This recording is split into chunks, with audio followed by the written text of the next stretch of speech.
నేను అప్పట్లో కాంగ్రెస్ పార్టీ నుంచి బయటకు వచ్చిన. నేను బయటకు వచ్చినప్పుడు నాతో పాటు వెనకాల ఎవరు లేరు, నేను మా అమ్మ ఇద్దరం మాత్రమే బయటకు వచ్చినాం. అక్కడి నుంచి మొదలైంది ప్రస్థానం.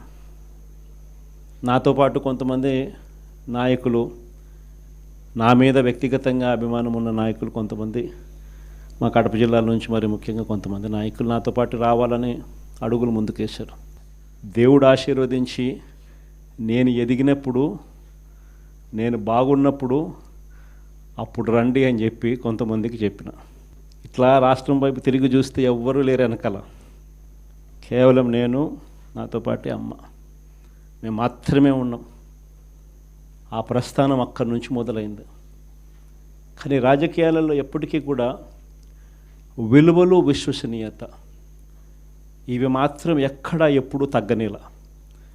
ఎన్ని కష్టాలు వచ్చినా కూడా, ఇటువైపు చూస్తే పొలిటికల్ ఒబ్లీవియన్ అంటారు, ఏ రోజు కూడా కాంప్రమైజ్ కాల. విలువలు, విశ్వసనీయత అన్న దానికి మాత్రం పెద్ద పీట వేశాం.